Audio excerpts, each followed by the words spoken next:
Hello बच्चों, जय श्री कृष्ण, जय श्रीमन नारायण, राधे राधे। बच्चों, लास्ट जो क्लासेस हुई हैं उसमें हमने क्लास 12 में चैप्टर नंबर 5 के अंदर एग्जाम्पल्स की बात करें तो 1 से लेकर 10 तक सारे एग्जाम्पल्स डिस्कस कर लिए हैं। और एक्सरसाइज की बात करें तो एक्सरसाइज 5.1 के भी हमने 10 क्वेश्चंस तक सारे डिस्कस कर लिए। तो हाँ, बेसिकली अगर आपको यहाँ कहीं कंफ्यूजन है और आप पहली बार इस चैनल पे आए हैं तो आप आई बटन को क्लिक करके ये पूरी एक प्लेलिस्ट आप देख सकते हैं। और आप जो एग्जाम्पल नंबर 1 से लेकर 10 तक हैं जिस भी वीडियो में, आप वो वीडियोस का लिंक मैंने आई बटन में दे दिया, आप वहां से चेक कर सकते हैं।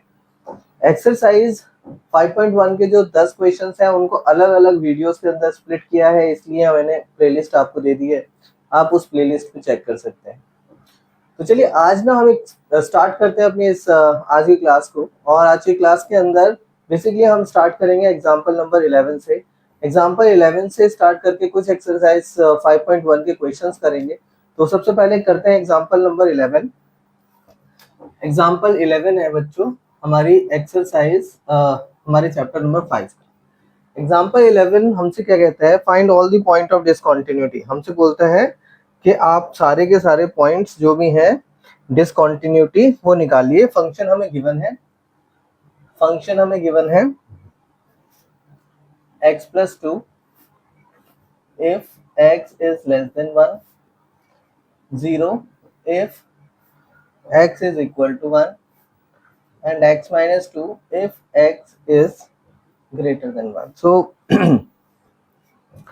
हमारे पास ये पूरा फंक्शन है। इस फंक्शन के अंदर हमारे पास 3 अलग अलग वैल्यूज पर ये फंक्शन स्प्लिट हुआ है, x plus 2, x minus 2 और 0।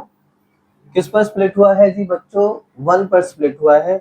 और अगर आप लोगों को याद हो, और अगर याद नहीं भी हो, कुछ बच्चे नए भी हो सकते हैं इस वीडियो पे, तो आप ये समझें कि जब फंक्शन स्प्लिट होता है, suppose x is equal to a function split हुआ है और हमें इसकी कॉन्टिन्यूटी फाइंड करनी है, तो हम सबसे पहले लेफ्ट हैंड लिमिट निकालते हैं जो होगी limit x tends to a negative fx। फिर हम राइट हैंड लिमिट निकालते हैं जो होती है limit x tends to a positive fx। फिर हम निकालते हैं f ऑफ a। ठीक है, तो अगर लेफ्ट हैंड लिमिट हमारी राइट हैंड लिमिट के बराबर हो जाए और ये सारी वैल्यूज f ऑफ a के बराबर भी हो जाए, तब हम कह सकते हैं fx is a continuous function at x is equal to, केवल a पर जो फंक्शन है वो कॉन्टिन्यूअस होगा। लेफ्ट हैंड और राइट हैंड लिमिट को निकालने का तरीका, भाई ये माइनस इन्फिनिटी से प्लस इन्फिनिटी के बारे में बात कर रहे हैं। ये f ऑफ a की पोजीशन है यहाँ पर, यानी कि वो सारी वैल्यूज जो a से छोटी हैं आएंगी, यहाँ पर जो सारी वैल्यूज a से बड़ी हैं वो आएंगी। ठीक है, तो जब छोटी वैल्यूज हैं तो यहाँ निकलेगी हमारी लेफ्ट हैंड लिमिट, यानी कि इस साइड से हम a की तरफ अप्रोच करेंगे। यहाँ पर निकलेगी राइट हैंड लिमिट, यहाँ से हम a की तरफ अप्रोच करेंगे। ठीक है, और हम फाइंड करेंगे क्या फंक्शन एक ही वैल्यू पर पहुंचता है। अगर फंक्शन सेम वैल्यू पर पहुंचता है तो इसका मतलब फंक्शन कॉन्टिन्यूअस है वहां पर। तो यहाँ तक मुझे लगता है बच्चों आप लोगों को थोड़ा सा ओवरव्यू मिल गया है। और जो बच्चे अभी आए हैं या जो बच्चे क्लास ले भी चुके हैं, तो उनके लिए भी थोड़ा सा ठीक हो जाएगा, उनको भी थोड़ा समझ आ जाएगा कि आखिर हम कर क्या रहे हैं। तो चलिए स्टार्ट करते हैं बच्चों इस वाले क्वेश्चन को। हमें ये function x is equal to 1 पर देखना है कि कॉन्टिन्यूअस है कि नहीं। बेसिकली हमारा जो क्वेश्चन है वो है find all the point of discontinuity. हमसे यही बोला गया है, find all the point of discontinuity whenever we ask this kind of question. So हमें फंक्शन की रियलिटी को, फंक्शन के बर्ताव को, फंक्शन के तरीके को पूरे रियल नंबर पे चेक करना होता है। रियल नंबर पे चेक करने के लिए हम सबसे पहले तो उस पॉइंट पर चेक करेंगे जहां पर फंक्शन स्प्लिट हुआ है। तो आप ये देखें ये फंक्शन 1 पर स्प्लिट हुआ है, तो सबसे पहले तो 1 पर ही चेक करेंगे। 1 पर चेक करने के बाद हम इसको बाकी नंबर्स के ऊपर भी चेक करेंगे। ठीक है, तो पहले 1 पर देखते हैं। तो f ऑफ 1 कितना होगा? 0। ये ऑलरेडी हमें गिवन है कि फंक्शन की वैल्यू जो 1 होती है, x की वैल्यू 1 होती है, तो फंक्शन 0 हो जाता है। अब हम देखेंगे left hand limit. Left hand limit होती है limit x tends to 1 negative, limit x tends to 1 negative. ठीक है जी, नेगेटिव वाला पोर्शन देखेंगे जब लेस देन 1 है तो ये फंक्शन हो जाएगा x प्लस 2। ओके, अब आप क्या करें, वैल्यू पुट कर दें 1 प्लस 2, यानी हमारे पास आ जाएगा आंसर 3। अब हमें निकालना है right hand limit. Right hand limit हो जाएगा limit x tends to 1 positive. 1 positive हमारा आएगा इस वाले में, यानी जब x की वैल्यू 1 से बड़ी है, यानी फंक्शन हो जाएगा x माइनस 2। वैल्यू पुट करेंगे तो 1 माइनस 2 दैट इज माइनस 1। आप ध्यान से देखें तो f ऑफ 1 हमारा 0 था, f of left hand limit हमारी 3 आ गई और राइट हैंड लिमिट माइनस 1, यानी तीनों ही चीजें अलग अलग आ रही हैं। इसका मतलब ये हुआ कि लेफ्ट हैंड लिमिट बराबर नहीं है राइट हैंड लिमिट के और बराबर नहीं है f ऑफ 1 के। Therefore, fx is discontinuous at x is equal to 1। तो यहां तक ये एक बात क्लियर हो जाती है कि हमारा फंक्शन जो है वो 1 पर डिसकंटिन्यूअस है। ठीक है, अब बात करते हैं 1 के आगे वाले फंक्शंस, 1 के बाद वाले वैल्यूज पर, यानी कि फंक्शन का नेचर कैसा होगा जब फंक्शन की वैल्यू 1 से बड़ी होगी और फंक्शन का नेचर कैसा होगा जब फंक्शन की वैल्यू 1 से छोटी होगी, उस सिचुएशन। तो ऐसे सिचुएशन को सॉल्व करने के लिए मैंने हमेशा बताया आपको कि हम क्या करते हैं, let C be any real number. हम मानते हैं कि c कोई रियल नंबर है। ठीक है, ये अज्यूम करते हैं। एक चीज तो हमारी यहाँ पर कंप्लीट हो जाती है। ठीक है, अभी दूसरा हिस्सा है इसका। मान के चलते हैं कि c कोई रियल नंबर है और अगर c की वैल्यू 1 से छोटी है तो फंक्शन हमारा क्या हो जाएगा, अगर c की वैल्यू 1 से छोटी है यानी कि वो सभी नंबर जो 1 से छोटे हैं उनके लिए फंक्शन होगा x प्लस 2। तो यहाँ पर x की वैल्यू 1 से छोटी है यानी कि 1 से छोटे पर हमारे वैल्यू क्या आएगी, x प्लस 1 आएगी। ठीक है, चलिए आप इस चीज को मैं इरेज करता हूँ, ये समझाने के लिए था बस। ठीक,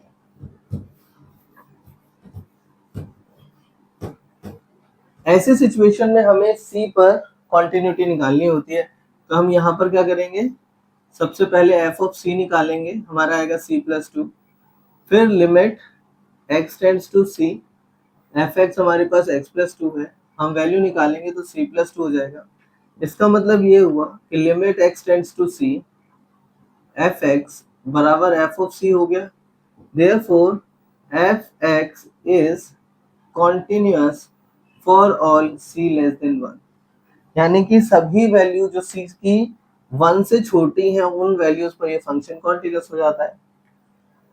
अब हमारे पास आ गया 1 पर ये डिसकंटिन्यूअस है लेकिन 1 से सारी छोटी वैल्यूज पर ये कॉन्टिन्यूअस है। अब हम क्या करेंगे, if c is greater than 1, यानी कि c की वैल्यू 1 से बड़ी है तो फंक्शन क्या बन जाएगा ऐसी सिचुएशन में, ये बनेगा x माइनस 2। अच्छा, हम वैल्यू डालते हैं f ऑफ c, हमारे पास आएगा c माइनस 2। हम लिमिट निकाल देते हैं c x tends to c, fx हमारे पास आएगा limit x tends to c x minus 2 जो कि इक्वल हो जाएगा c माइनस 2। इसका मतलब ये हुआ कि limit x tends to c fx बराबर हो गया f ऑफ c के। Therefore fx is continuous for all c greater than 1, यानी कि वो सभी वैल्यू जो 1 से बड़ी हैं उनके लिए भी फंक्शन कॉन्टिन्यूअस हो गया।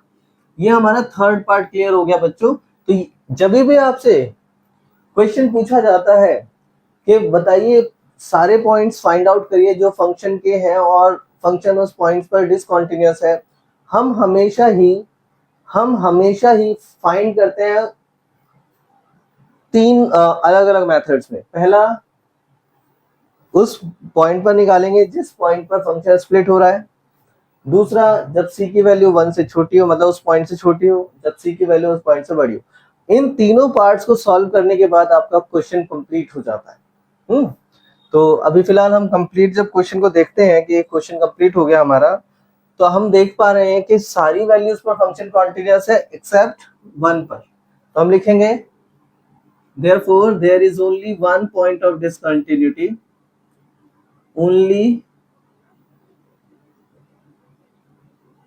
there is only one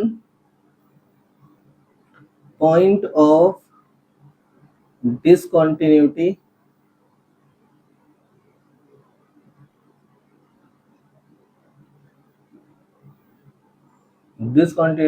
that is at x is equal to, केवल x is equal to 1 पर ही फंक्शन डिसकंटिन्यूअस है, बाकी सभी वैल्यूज पर फंक्शन कॉन्टिन्यूअस है। तो बच्चों ये था हमारा एग्जांपल नंबर 11। मैं चाहूंगा आप इसका स्क्रीनशॉट ले लीजिए।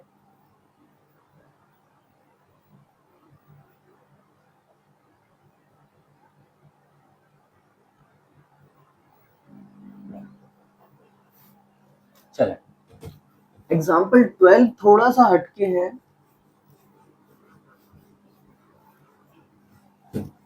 अब हम करेंगे example number 12।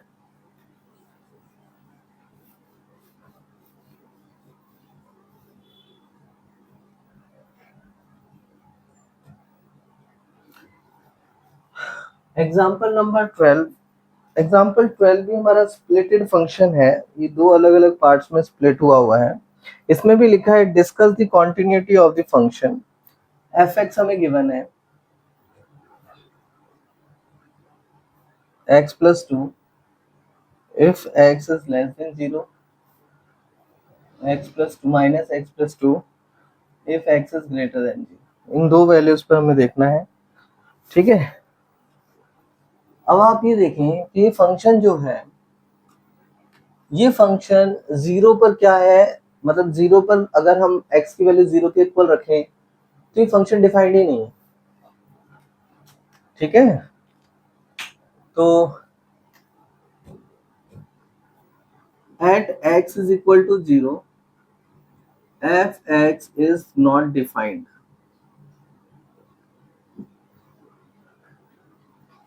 So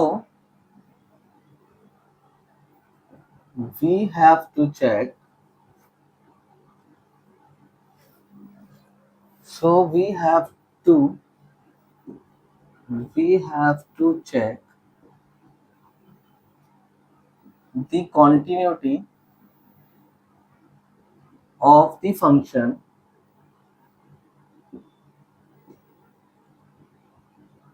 in its domain। वैसे भी हम हमेशा डोमेन में ही चेक करते हैं, इसमें कोई बड़ी बात थोड़ी है। फंक्शन के डोमेन में जो वैल्यूज होंगी, यानी कि वो सारी वैल्यूज इस पर फंक्शन डिफाइन करेगा, हम उसी में तो चेक कर रहे हैं अभी तक। तो यहाँ हमने कोई नई बात नहीं लिखी है। We have to check the continuity of the function in its domain। उसके डोमेन में ही हमें इसकी कॉन्टिन्यूटी चेक करनी है। यानी हम 0 पर कॉन्टिन्यूटी चेक नहीं करेंगे, 0 पर तो वो डिसकंटिन्यूअस है ही, पहले से दे रखा है, फंक्शन डिफाइंड ही नहीं है 0 पर, ठीक है। हम लेट कर लेते हैं, let c be any real number. हम मान लेते हैं कि c कोई रियल नंबर है। If c is less than 0, यानी कि c की वैल्यू 0 से छोटी है, हमारे पास फंक्शन साफ साफ दे रखा है कि x प्लस 2 है फंक्शन। एफ ऑफ c पर फंक्शन हो जाएगा c प्लस 2। लिमिट निकाल लेते हैं हम, limit x tends to c। F x हमें दे रखा है x प्लस 2, वैल्यू निकालेंगे तो आ जाएगा c plus 2। Therefore limit x tends to c f x बराबर हो जाएगा एफ ऑफ c के। Therefore f(x) is continuous for all c less than 0। यानी जब वैल्यू c की वैल्यू जब 0 से छोटी होगी तो उन सभी वैल्यूज पर फंक्शन हमारा कॉन्टिन्यूअस होगा और डिफाइंड भी होगा, ठीक है। अब दूसरा पॉइंट कि if c is greater than 0, अगर c की वैल्यू 0 से बड़ी है तो हमारे पास फंक्शन क्या आएगा, f(x) हो जाएगा हमारे पास माइनस एक्स प्लस 2, ठीक है। यानी f ऑफ c अगर हम निकालें तो माइनस c प्लस 2 हो गया। Limit x tends to c अगर हम निकालें f(x) तो हमारे पास हो जाएगा limit x tends to c। f(x) की वैल्यू क्या है बच्चों, माइनस एक्स प्लस 2 है, यानी वैल्यू पुट करेंगे माइनस c प्लस 2 आ गया। यानी ये हुआ कि limit x tends to c f x बराबर हो जाएगा बच्चों f ऑफ c के। Therefore f x is continuous for all c greater than 0, यानी कि जब c की वैल्यू 0 से बड़ी है तो फंक्शन कॉन्टिन्यूअस है। तो बच्चों इसमें दो ही पार्ट निकालने, हमने तीसरा पार्ट निकालने की जरूरत नहीं है। तो इसका मतलब क्या है, therefore f(x) is continuous in its domain, that is at all values of x greater than 0 and x less than 0, ठीक है, but at x is equal to 0 f(x) is not defined and hence it is discontinuous at x is equal। इसका मतलब क्या हुआ, function ही defined नहीं है। जब function defined नहीं है तो पहली बात तो हमें कॉन्टिन्यूटी उस पर चेक ही नहीं करनी, और दूसरी बात अगर फंक्शन डिफाइंड नहीं होगा तो वही एक ऐसा पॉइंट होगा जहां पर फंक्शन डिसकंटीन्यूअस होगा। तो सिंपल सी बात है, अपने डोमेन में फंक्शन डिफाइन करता है but x is equal to 0 पर क्योंकि वो उसके डोमेन में नहीं है तो फंक्शन डिसकंटीन्यूअस होगा।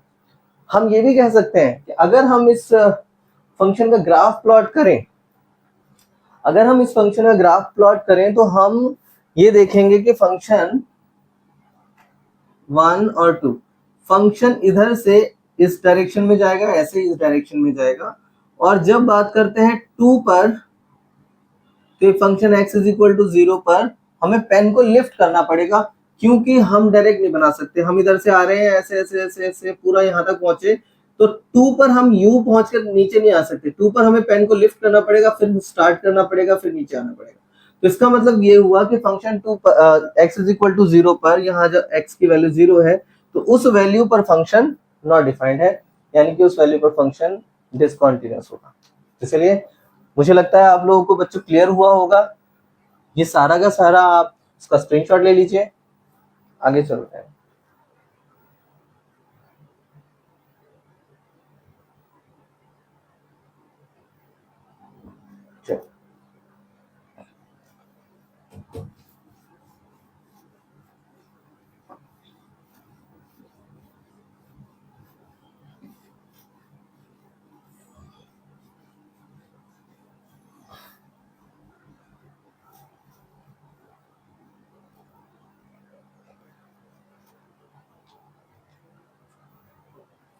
एग्जाम्पल नंबर अब हम कर दें 13, 12 हमारा हो गया है, एग्जाम्पल नंबर 13 करते हैं।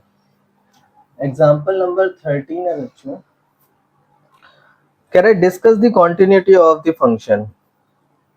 फंक्शन की कॉन्टिन्यूटी डिस्कस करनी है। x square if x is greater than equal to 0, x is less than 0, ठीक है, हमें इसकी कॉन्टिन्यूटी डिस्कस करनी है। ठीक है जी। अब इस फंक्शन की कॉन्टिन्यूटी डिस्कस करने के लिए आपके सामने सेम क्वेश्चन है। मुझे लगता है कि अगर जो बच्चे मेरी इन वीडियोस को पहले से देख रहे हैं, ऑनलाइन क्लासेस को अटेंड कर रहे हैं, तो उन बच्चों के लिए मुश्किल क्वेश्चन है। आपको पता है कि x इज इक्वल टू 0 पर फंक्शन स्प्लिट हो रहा है, इसका मतलब है कि x इज इक्वल टू 0 पर हमें इसकी left hand limit, right hand limit, f of 0 सब निकालना है और क्वांटिटी चेक करनी है। ठीक है, तो सबसे पहला काम वही करते हैं कि at x is equal to 0, तो फंक्शन क्या है, f x is equal to x, तो एफ ऑफ 0 हमारे पास आएगा 0। अब हम निकालेंगे left hand limit. Left hand limit होता है x tends to 0 negative, f x देखिए ये होगा छोटा है ना 0 से, तो हमारे पास आएगा एक्स स्क्वायर, वैल्यू पुट करेंगे हमारे पास आएगा 0। अब हम निकालेंगे right hand limit, limit x tends to 0 positive. अब 0 पॉजिटिव में क्या वैल्यू रखेंगे बच्चों, तो 0 पॉजिटिव में वो वैल्यू रखेंगे जब x की वैल्यू 0 से बड़ी है। तो यहाँ पर बच्चों फंक्शन जो है वो x की वैल्यू जो है 0 से बड़ी है, यानी कि फंक्शन हमारा हो जाएगा x। जब हमारा फंक्शन x हो जाएगा तो वैल्यू पुट करेंगे, हमारे पास आंसर 0 आ जाएगा। यानी अगर हम देखें ध्यान से तो लेफ्ट हैंड लिमिट जो कि 0 के बराबर है, राइट हैंड लिमिट वो भी 0 के बराबर है, और एफ ऑफ 0 भी हमारा 0 के बराबर है। इसका मतलब तीनों चीजें बराबर है, therefore f x is continuous at x is equal to. इसका मतलब क्या हुआ कि फंक्शन जो है वो एक्स इज इक्वल टू 0 पर कॉन्टिन्यूअस है। एक पार्ट क्लियर हुआ? क्योंकि हमें डिस्कस करनी है ना कॉन्टिन्यूटी, तो हमें इसके 3 पार्ट्स में आंसर देने पड़ेंगे। पहला पार्ट हमारा क्लियर हो चुका है कि if sorry let C be any real number, अगर मान लीजिए सी कोई रियल नंबर है, फिर if C is less than 0, अगर सी की वैल्यू 0 से छोटी है तो फंक्शन हमारे पास आएगा f x is equal to x square हो जाएगा। ठीक है, फंक्शन की वैल्यू हमारी एक्स स्क्वायर हो जाएगी। तो फंक्शन क्या है, मतलब सी डाल देते हैं इसमें, c square limit x tends to c f x बराबर हो जाएगा limit x tends to c x square which is equal to c square. देखने पे पता चलता है कि limit x tends to c f x, हमारे पास एफ ऑफ सी आ गया है। इसका मतलब क्या हुआ कि f x is continuous at x is equal to c, या for all continuous for all c less than 0, सभी जो वैल्यू सी की 0 से छोटी हैं उन सभी वैल्यूज पर फंक्शन कॉन्टिन्यूअस मिल गया। अब इसका थर्ड पॉइंट पार्ट कि if C is greater than 0, अगर सी की वैल्यू 0 से बड़ी है तो फंक्शन पहले तो देखिए क्या हो जाएगा, सी 0 से बड़ा है तो फंक्शन हमारा एक्स हो जाएगा, एफ ऑफ सी बराबर हो जाएगा सी। ठीक है, एक काम करते हैं, limit x tends to c f x हमारे पास क्या है, एक्स ही है, तो limit x tends to c x, और ये वैल्यू डालेंगे तो सी आ जाएगा। इसका मतलब क्या हुआ, therefore limit x tends to c f x बराबर f of c, therefore f x is continuous for all c greater than 0। जब सी की वैल्यू 0 से बड़ी है तो फंक्शन कॉन्टिन्यूअस है। ठीक है, तो बच्चों अगर हम देखें तो 0 पर भी फंक्शन कॉन्टिन्यूअस निकला, सी और पूरे सी पर भी फंक्शन कॉन्टिन्यूअस निकला, ये बोलना ही आसान है हमारे लिए। तो सभी रियल नंबर में फंक्शन कॉन्टिन्यूअस है, therefore there is no point of discontinuity, therefore there is no point of discontinuity। इसका मतलब फंक्शन की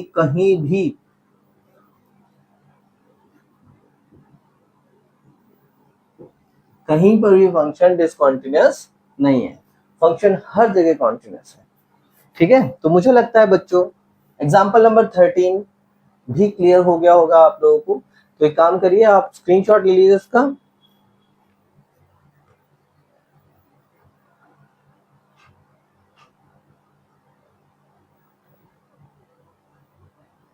चलिए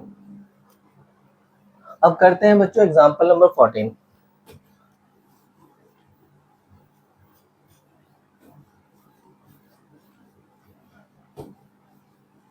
अगर आपके पास नोटबुक है, आप ये ना समझें कि ये रिकॉर्डेड सेशन है, आपके पास अगर नोटबुक है तो बच्चों आप नोटबुक निकाल के बैठे, बुक निकाल के बैठे, और बुक में एग्जाम्पल नंबर 14 को ध्यान से पढ़ें, क्योंकि एग्जाम्पल नंबर 14 हमारा थोड़ा सा अलग है। ठीक है, इसमें सिंपल लिखा है शो दैट, एग्जाम्पल 14 में गिवन है show that every polynomial function is continuous function, every polynomial function is continuous function. तो फर्स्ट ऑफ ऑल हमें पता होना चाहिए कि पॉलिनोमियल फंक्शन क्या होता है। तो पॉलिनोमियल फंक्शन हमारे पास हो चुका है f x is equal two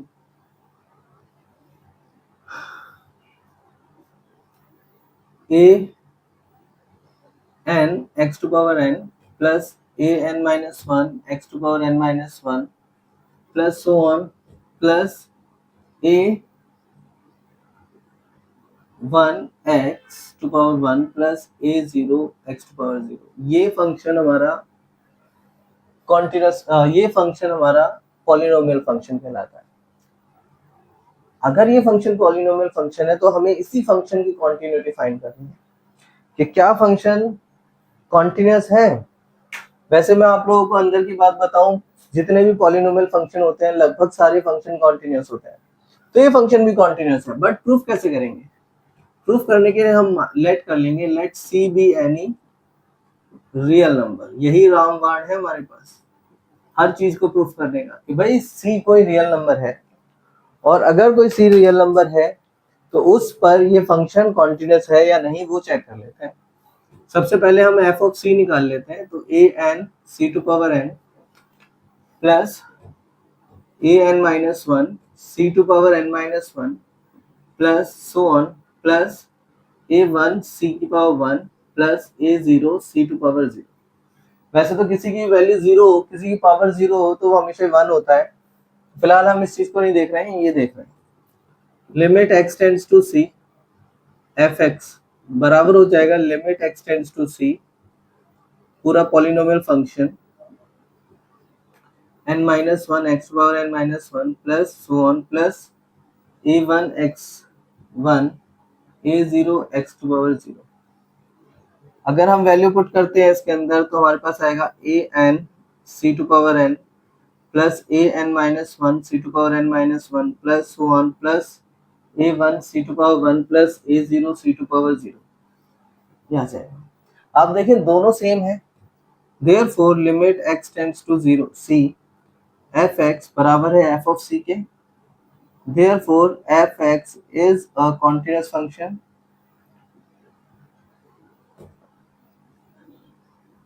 is a continuous function.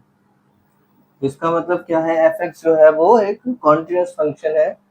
ठीक है, तो यही हमें प्रूफ कर रहा था कि जो फंक्शन है एफ एक्स क्या वो कॉन्टिन्यूअस फंक्शन है। तो हाँ जी बिल्कुल है, आपके सामने है पूरा एग्जांपल के एग्जांपल नंबर 14 के अंदर जो फंक्शन है वो पूरी तरह से कॉन्टिन्यूअस फंक्शन है। ठीक है, तो चलेंगे, आप इसका स्क्रीनशॉट ले लीजिए।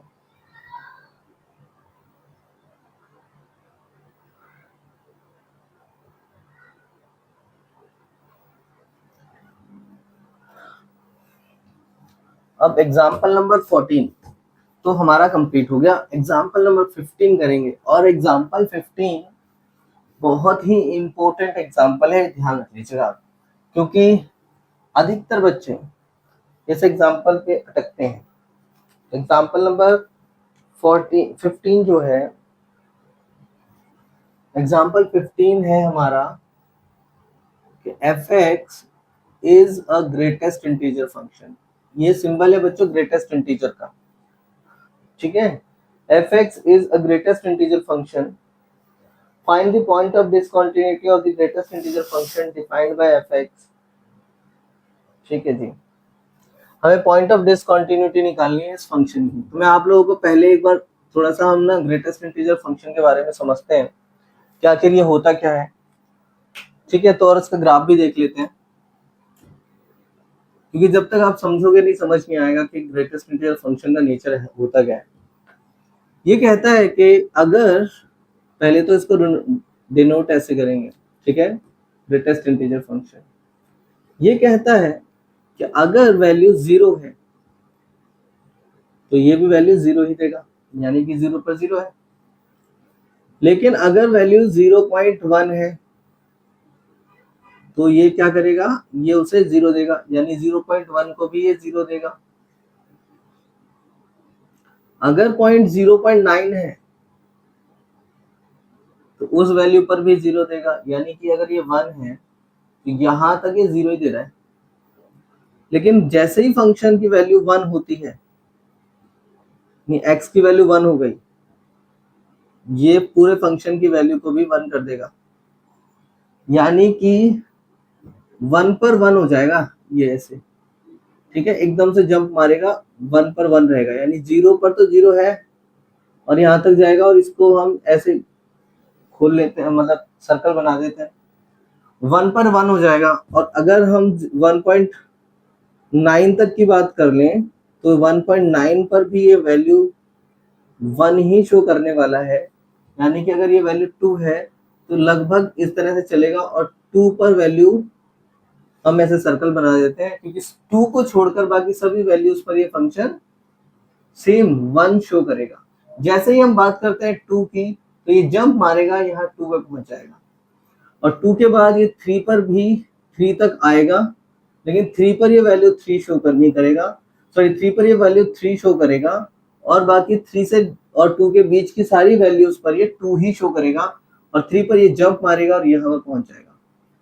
ठीक है, यहाँ से वैल्यू स्टार्ट होगी और 4 तक एज इट इज चलती रहेगी, 4 तक एज इट इज चलती रहेगी ऐसे। 4 पर ये फंक्शन क्या करेगा, 4 पर फिर फंक्शन जंप मारेगा और 4 पे पहुंच जाएगा। तो इस तरह से इसे कहते हैं बेटा ग्रेटेस्ट इंटीजर फंक्शन। थोड़ा इंटरेस्टिंग फंक्शन है। अगर आप ध्यान से समझें तो मुझे ऐसा लगता है कि आपको एक चीज नजर आ रही होगी कि 0 से लेकर 1 पर फंक्शन बिल्कुल बिना पेन उठाए आप चला सकते हो। 1 पे जैसे ही आओगे फंक्शन डिसकंटिन्यूअस हो जाएगा। 1 से लेकर 2 तक फंक्शन बिल्कुल बिना पेन उठाए चल सकते हो, लेकिन at x is equal to 2 आपको पेन फिर उठाना पड़ेगा, फिर पिक करना पड़ेगा और यहाँ पर पहुंचना पड़ेगा। यहाँ से फिर पेन उठाए बिना आप यहाँ 3 तक पहुंच सकते हो। 3 पर फिर पेन उठाओगे, 4 तक फिर पेन उठाओगे, फिर ऐसे सेम यही चीज इस जगह पे पहुंचेगी नेगेटिव में। ठीक है, तो ये होता है बेटा greatest integer function. Greatest integer function यानी कि जैसा कि ग्राफ देख के ही समझा सकते हैं कि ग्राफ में हर इंटीग्रल वैल्यू पर ये फंक्शन डिसकंटिन्यूअस है, बट उनके बीच की जितनी वैल्यूज हैं सब पर फंक्शन कॉन्टिन्यूअस है। तो मैथमेटिकली भी यही शो होना चाहिए इस ग्राफ का कि भाई इंटीग्रल वैल्यूज पर तो फंक्शन कॉन्टिन्यूअस है, सॉरी इंटीग्रल वैल्यूज पर फंक्शन डिसकंटिन्यूअस है, लेकिन जितनी भी वैल्यूज दो इंटीजर्स के बीच में आती है, यानी बाकी सारी रियल वैल्यूज पर फंक्शन कॉन्टिन्यूअस है।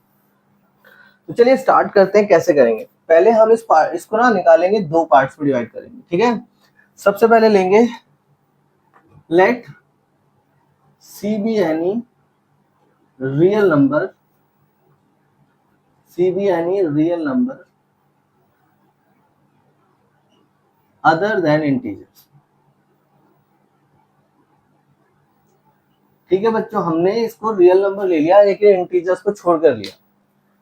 ये रियल नंबर है लेकिन इंटीजर्स नहीं है।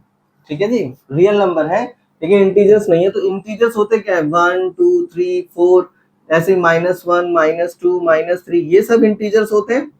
तो इन वैल्यूज को हमने हटा दिया, केवल इनके बीच की वैल्यूज को हमने कंसीडर किया।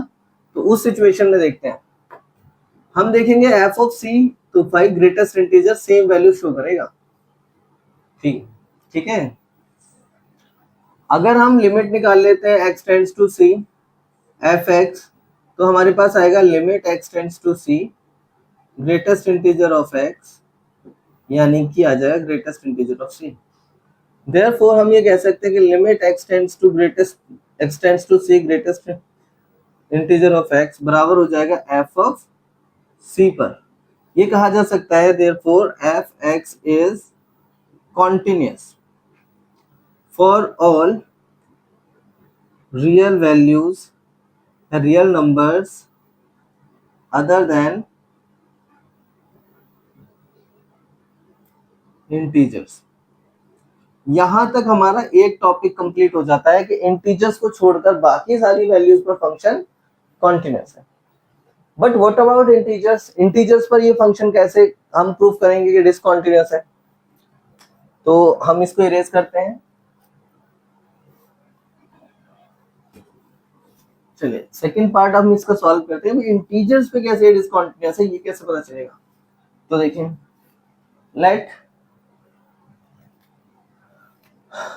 let c be any integral value. सही है जी, c कोई इंटीग्रल वैल्यू है। हम देखते हैं उस इंटीजर पर फंक्शन क्या हो जाएगा, हमारा ग्रेटेस्ट इंटीजर ऑफ x ही है। हम इस c पर वैल्यू निकालें तो हमारे पास ग्रेटेस्ट इंटीजर ऑफ c यानी कि c ही आएगा। अब जब थोड़ा सा छोटा लेके चलेंगे c से जस्ट नीचे, तो हम यहाँ निकालेंगे left hand limit. Left hand limit limit x tends to c negative, मतलब हल्का सा छोटा सा ले लेंगे c से, और ग्रेटेस्ट इंटीजर फंक्शन। ठीक है, हम लेट करते हैं यहाँ पर,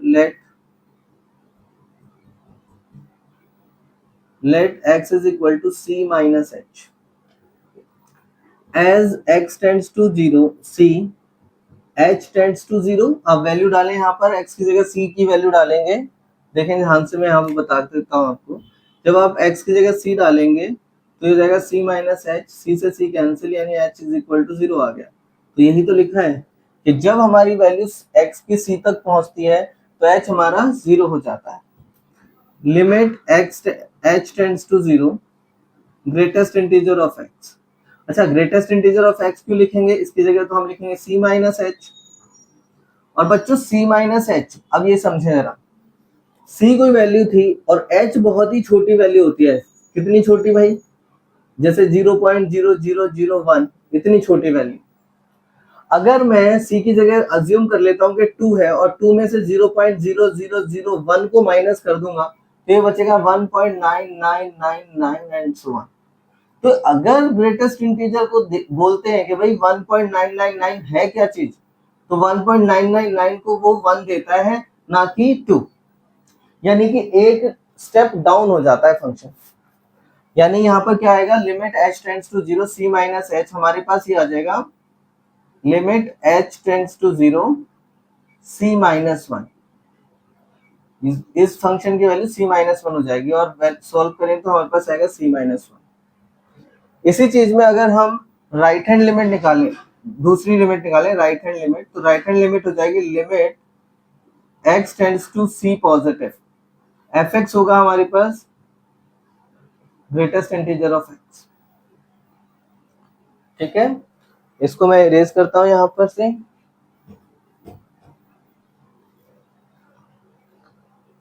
ठीक, तो एक काम करते हैं बच्चों, थोड़ा सा हम यहाँ पर एक थोड़ा स्पेस है हमारे पास, इस स्पेस को यूज करते हैं और सवाल को यहाँ पर सॉल्व करते हैं। तो हमारे पास आएगा right hand limit is equal to limit x tends to c positive greatest integer of x, let x is equal to c plus h as x tends to c h tends to 0। आप इस method से देख सकते हैं, इस method से क्या आएगा, तो अगर वैल्यू देखें तो हमारे पास आएगी limit h tends to 0, limit h tends to 0 और fx हमारे पास है c प्लस h और ये आएगा हमारा पूरा ग्रेटेस्ट इंटीजर। ठीक है जी, h की वैल्यू मैंने आपको बताई थी कि कितनी छोटी होती है, 0.0001। अगर हम 1 के अंदर 0.0001 को ऐड करेंगे और उसका ग्रेटेस्ट इंटीजर फंक्शन निकालेंगे तो 1 के इक्वल ही आएगा। तो इसका मतलब क्या हुआ, c के अंदर थोड़ा सा ऐड करने से कोई फर्क नहीं पड़ने वाला, c ही आएगा। लिमिट्स h टेंड्स टू 0 यानी आ गया c। तो अगर हम यहाँ पर ध्यान से देखें तो हम ये समझ सकते हैं कि भाई लेफ्ट हैंड लिमिट जो है वो राइट हैंड लिमिट के बराबर नहीं है और वो f ऑफ c के बराबर भी नहीं है। Therefore fx is discontinuous for all integral values. सभी इंटीग्रल वैल्यूज पर फंक्शन जो है वो डिसकंटीन्यूअस है। आई होप आपको क्लियर हुआ होगा बच्चों ये पॉइंट, और बहुत अच्छे से याद रखना है इस चीज को। ठीक है, बहुत ही मुश्किल चीजें होती हैं, ये थोड़ा सा दिमाग में रखना पड़ता है हमें।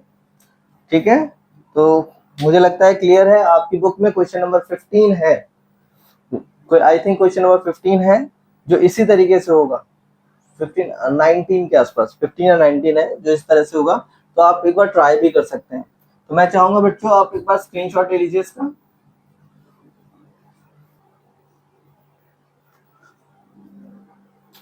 चलिए बच्चों, आप लोगों ने एग्जाम्पल 15 तक सारा कंप्लीट कर लिया होगा, लेकिन अब एग्जाम्पल नंबर 15 से आगे के जो क्वेश्चंस हैं उसमें थोड़ी सी नई ट्रिक्स हैं। अब क्योंकि वो नई ट्रिक्स हैं और उस चीज को मैं अभी नहीं कंप्लीट कराऊंगा, तो हम एक काम करते हैं, हम ना एक्सरसाइज पे पहुंचते हैं। ठीक है, और हम एक्सरसाइज 5.1 जो कि हम कर ही रहे थे, उसके 10 क्वेश्चंस ऑलरेडी कर चुके हैं। तो अब हम कोशिश करते हैं कि 11th क्वेश्चन से आगे, ठीक है। तो 11th क्वेश्चन हमें क्या कहता है, 11th क्वेश्चन हमें कहता है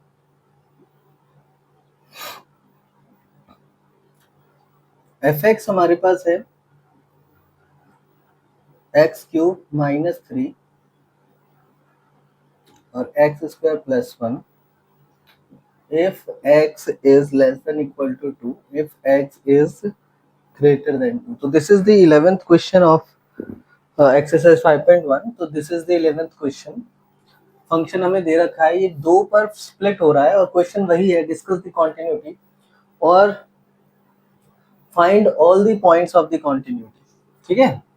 तो एक काम करते हैं, क्योंकि दो पर स्प्लिट हो रहा है फंक्शन, तो सबसे पहले इसकी कॉन्टिन्यूटी 2 पर ही निकालते हैं। At x is equal to 2, तो एफ एक्स कितना दे रखा है एक्स इज इक्वल टू 2 पर, हमें गिवन है x cube -3।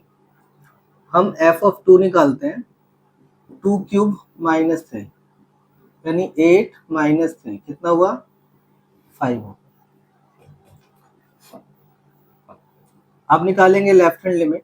Left hand limit होती है limit x tends to 2 negative. अब नेगेटिव में कब आता है, जब लेस देन 0 लेस देन होता है एक्स, तो एक्स लेस देन यहाँ पर है एक्स क्यूब -3, वैल्यू पुट कर दीजिए 2 की पावर 3 -3 आएगा 8 -3 जो कि हो जाएगा 5, ठीक है। यहाँ निकालते हैं हम राइट हैंड लिमिट। तो राइट हैंड लिमिट अगर हम देखें तो हो जाएगा limit x tends to 2 positive. अब फंक्शन देखें, जहाँ एक्स ग्रेटर देन 2 होगा, ये वाला फंक्शन है हमारे पास x square plus 1, value put करेंगे 2 स्क्वायर प्लस 1 यानी कि 4 प्लस 1 यानी आ गया 5। तो आप देखें ध्यान से, एफ ऑफ 2 भी हमारे पास 5 है, लेफ्ट हैंड लिमिट भी हमारे पास 5 है और राइट हैंड लिमिट भी हमारे पास 5 है। इसका मतलब ये हुआ देयरफॉर लेफ्ट हैंड लिमिट बराबर है राइट हैंड लिमिट बराबर है f of 2। Therefore f x is continuous function. F x कैसा फंक्शन है, एक कॉन्टिन्यूअस फंक्शन। तो बच्चों अगर एफ एक्स कॉन्टिन्यूअस फंक्शन है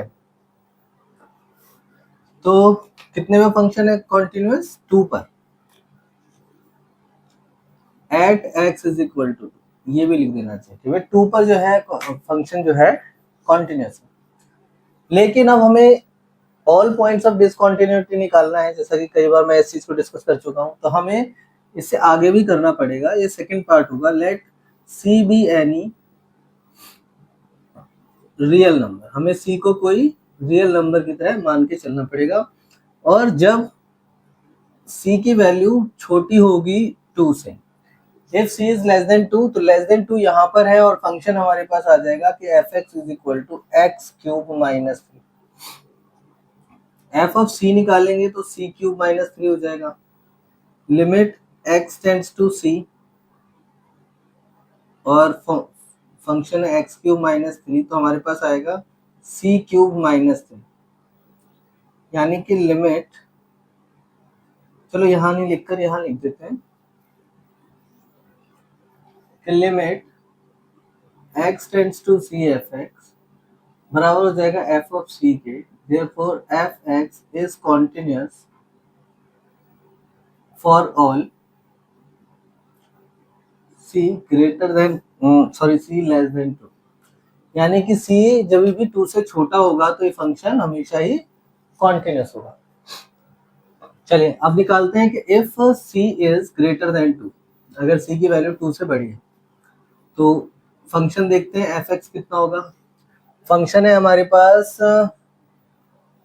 ग्रेटर देन 2 पर, ये है एक्स स्क्वायर प्लस 1, ये फंक्शन होगा। एफ ऑफ सी निकालते हैं, c square plus 1 limit x tends to c f x, तो हो जाएगा हमारे पास limit x tends to c f x की जगह हम क्या वैल्यू रखते हैं इसमें,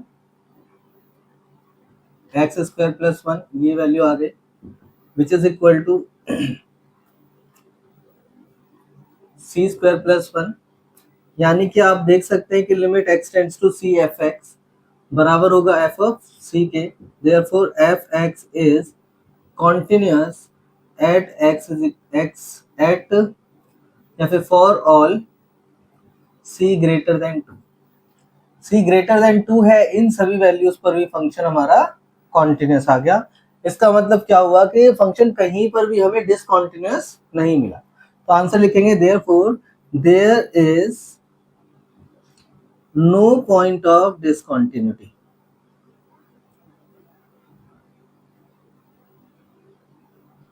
ठीक है, कोई ऐसा पॉइंट नहीं है जहां पर ये फंक्शन डिसकंटिन्यूस हो। तो बच्चों इस क्वेश्चन में हमारा सब कुछ क्लियर है। सबसे पहले हमने 2 पर कॉन्टिन्यूटी निकाली, कॉन्टिन्यूस है, फिर c ग्रेट लेस देन 2 पर निकाली, कॉन्टिन्यूस है, फिर c ग्रेटर देन 2 पर निकाली, कॉन्टिन्यूस है, मतलब हर जगह कॉन्टिन्यूस। तो आप एक काम करें, स्क्रीनशॉट ले लीजिए इसका।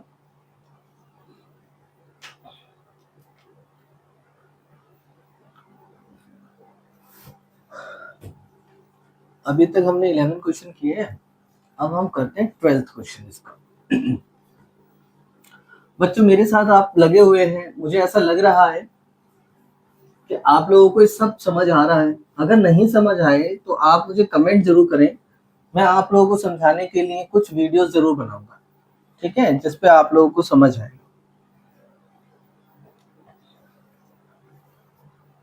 क्वेश्चन नंबर कितना बोला था मैंने, 12। चलिए क्वेश्चन नंबर 12 देखते हैं बच्चों। तो हमारे पास फंक्शन क्या है 12 में एक फंक्शन है हमारे पास x to power 10 minus 1 if x is less than equal to 1 and x square if x is greater than 1। ये हमारे पास फंक्शन है कि x की पावर 10 है -1 जब x 1 से छोटा है। तो पहली बात तो वही सेम तरीके से चल रहे हैं कि 1 पर फंक्शन स्प्लिट हो रहा है। तो हम सबसे पहले इसकी कॉन्टिन्यूटी 1 पर देखते हैं। At x is equal to 1 हमारे पास fx क्या है, x टू पावर 10 माइनस 1 है। f ऑफ 1 कितना होगा, 1 की पावर 10 माइनस 1 यानी 0 आ गया। अच्छा, इसमें आप निकालेंगे left hand limit, limit x tends to 1 negative, 1 negative भी इसी में आएगा हमारा, x to power 10 minus 1, 1 value डाल दें, 1 की पावर 10 माइनस 1 यानी आंसर आ गया 0। अब राइट हैंड लिमिट निकालते हैं बच्चों। राइट हैंड लिमिट है limit x tends to 1 positive, fx कितना है 1 पॉजिटिव पे, fx है हमारे पास x स्क्वायर, वैल्यू डालेंगे तो 1 का स्क्वायर यानी कि 1 आ गया। इसका मतलब क्या हुआ, देयरफॉर लेफ्ट हैंड लिमिट बराबर है राइट हैंड लिमिट बराबर है f of 1। therefore fx is continuous at x is equal to 1, यानी 1 पर ये फंक्शन कॉन्टिन्यूस आ गया जी। ये हमारा फर्स्ट पार्ट क्लियर हो गया कि 1 पर तो हमने कॉन्टिन्यूटी निकाल ली। अब हमारा काम है कि हम इसे बाकी रियल नंबर्स पे भी कॉन्टिन्यूस प्रूफ करें। तो हम लेके चलते हैं कि let see be any real number, सी कोई रियल नंबर है। If C is less than 1, सी अगर 1 से छोटा है तो फंक्शन हमारे पास हो जाएगा f x to power 10 minus 1, x to power 10 minus 1, ये हो जाएगा हमारे पास फंक्शन। तो एफ ऑफ सी निकालते हैं तो हो जाएगा सी की पावर 10 माइनस 1, सिंपल। लिमिट निकाल लीजिए x tends to c, x to power 10 minus 1, answer आ जाएगा c की power 10 minus 1। Therefore limit x tends to c fx बराबर हो जाएगा f ऑफ c के, therefore fx is continuous for all c less than 1। तो ये हमारा सेकंड पार्ट क्लियर हो गया कि भाई c जब 1 से छोटा है तो उन सभी वैल्यूज के लिए भी फंक्शन कॉन्टिन्यूअस है। यहाँ पर देखते हैं if c is greater than 1, c की वैल्यू अगर 1 से बड़ी है तो फंक्शन हो जाएगा एक्स स्क्वायर, fx बराबर हो गया हमारे पास एक्स स्क्वायर। तो मुझे समझ आ रहा होगा बच्चों, मुझे ऐसा लग रहा है कि आपको समझ आ रहा होगा कि हम किस तरीके से वैल्यूज लेते हैं। x जब हमारा ग्रेटर देन 1 है तो ऑब्वियसली c भी हमारे यहाँ पर ही ग्रेटर देन 1 होगा और हम फंक्शन एक्स स्क्वायर ले लेंगे। अब क्या करेंगे, वैल्यू डाल दीजिए, f of c is equal to c square, ठीक है। साथ के साथ हम ले लेते हैं लिमिट, वे limit x tends to c f x बराबर हो जाएगा limit x tends to c x square. Solve कर दीजिए, सी स्क्वायर आ गया, यानी limit x tends to c f x बराबर एफ ऑफ सी हो जाएगा। Therefore f x is continuous for all c greater then one, यानी सी जब वन से बड़ा होगा तो उन सभी वैल्यूज के लिए फंक्शन बड़ा हो जाएगा, ठीक है। तो ये जी देखिए, ये फंक्शन सी से छोटी वैल्यूज के लिए भी कॉन्टिन्यूअस है, सी से बड़ी वैल्यूज के लिए भी सी ग्रेटर देन वन के लिए भी कॉन्टिन्यूअस है, और फंक्शन वन पे भी कॉन्टिन्यूअस है। इसका मतलब ये हुआ therefore f x is continuous, या कह सकते हैं therefore there is no point of discontinuity, यानी कि कोई भी पॉइंट डिसकंटिन्यूटी का नहीं, ठीक है जी। तो ये हमारा क्वेश्चन नंबर 12 कंप्लीट हो जाता है बच्चों, जल्दी से नोट करें आप।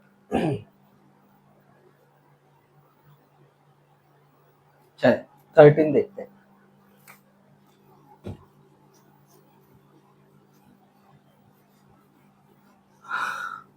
चैप्टर थोड़ा सा लंबा है बच्चों, ये एक्सरसाइज थोड़ी सी लंबी है, सारे क्वेश्चंस को करने में बहुत टाइम लग जाता है। तो लेकिन हाँ ये जरूर है कि आप एक साथ इन क्वेश्चंस को देखेंगे, आपको समझ आएगा कि हाँ भाई काम बहुत अच्छे से आपको क्लियर होगा, चीजें आपको क्लियर होंगी। तो क्वेश्चन नंबर 13 करते हैं, चलिए। कह रहा है is the function defined by f x is equal to x plus 5 if x is less than equal to 1, x minus 5 if x is greater than 1, a continuous function। क्या ये function जो दे रखा है कॉन्टिन्यूस फंक्शन है? तो आप देखें 1 पर ये फंक्शन स्प्लिट होता है, तो हम लिख लेते हैं at x is equal to 1, f x कितना होगा यहाँ पर x प्लस 5 होगा, क्योंकि देखिए यहाँ पर इक्वल का निशान है तो यही फंक्शन काउंट होगा। एफ ऑफ 1 कितना हो जाएगा हमारे पास 1 प्लस 5 यानी कि 6, limit x tends to 1 f x. अब लिमिट कौन सी है, लेफ्ट हैंड लिमिट है भाई, left hand limit is equal to limit x tends to 1 negative f x, limit x tends to 1 negative f x कितना है भाई हमारे पास x प्लस 5 है, वैल्यू पुट करेंगे 1 प्लस 5 यानी आ गया हमारे पास 6। Right hand limit, limit x tends to 1 positive, f x कितना है 1 पॉजिटिव के लिए x माइनस 5 है, वैल्यू पुट करेंगे तो 1 माइनस 5 यानी माइनस 4 हो गया। तो आप देख सकते हैं कि लेफ्ट हैंड लिमिट जो कि हमारे पास निकल के आई थी 6 बराबर नहीं है राइट हैंड लिमिट के जो हमारे पास निकल के आया है -4, और बराबर नहीं है एफ ऑफ एक्स के या एफ ऑफ 1 के जो कि 6 के बराबर। Therefore f x is not continuous at x is equal to 1 पर तो फंक्शन कॉन्टिन्यूअस नहीं है। तो मुझे लगता है बच्चों समझ आया होगा कि 1 पर फंक्शन कॉन्टिन्यूअस नहीं, ये निकल आया। अब हम क्या करते हैं, let c be any real number, हम मान के चलते हैं कि c कोई रियल नंबर है, और अगर c की वैल्यू 1 से छोटी है तो हमारे पास फंक्शन क्या हो जाएगा, फंक्शन हो जाएगा x प्लस 5। तो एफ ऑफ c कितना हो जाएगा c प्लस 5, ठीक है। अगर हम देखें तो limit x tends to c f x बराबर हो जाएगा भाई limit x tends to c f x कितना है हमारे पास x प्लस 5 है, वैल्यू पुट करेंगे तो c प्लस 5 हो जाएगा। चलिए ये क्लियर हो गया, यानी कि क्या हुआ कि limit x tends to c f x बराबर हो जाएगा एफ ऑफ c के, therefore f x is continuous for all c less than 1, यानी जब वैल्यू c की 1 से छोटी होगी तो ये फंक्शन कॉन्टिन्यूस हो जाएगा। ठीक है, ये क्लियर हो गया। अब समझते हैं हमारा लास्ट, अगर c की वैल्यू 1 से बड़ी है तो फंक्शन हमारे पास क्या आ जाएगा, c जब 1 से बड़ा होगा तो x minus 5, f of c निकालें तो c माइनस 5 हो जाएगा। Limit x tends to c, f x बराबर हो जाएगा limit x tends to c, f x है x माइनस 5 जो कि बराबर हो जाएगा c माइनस 5 के। Therefore limit x tends to c, f x बराबर हो जाएगा एफ ऑफ c के। ये चीजें बराबर हो गई, तो इसका मतलब क्या हुआ कि function F x is continuous for all c greater than 1। c जब 1 से बड़ा होगा तो इन वैल्यूज के लिए फंक्शन कॉन्टिन्यूस हो जाएगा।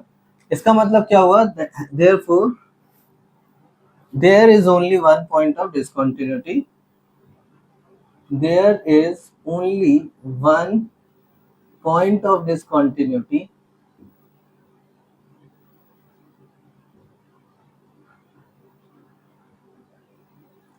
that is x is equal to 1, यानी x is equal to 1 पर फंक्शन डिसकॉन्टिन्यूस है। और वैसे भी हमसे पूछा था कि क्या ये फंक्शन कॉन्टिन्यूस है, तो definitely the function is not continuous.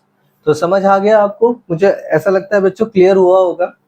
इसके बाद के जो 14, 15 और 16 है, ठीक है, इसमें 2 बार फंक्शन स्प्लिट हो रहा है। तो बच्चों ये हम नेक्स्ट क्लास में करेंगे इस टॉपिक को।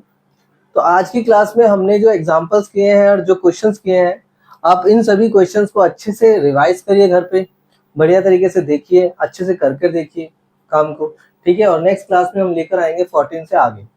तो जब तक के लिए अपना बहुत ख्याल रखिएगा। जय जय श्री राधे।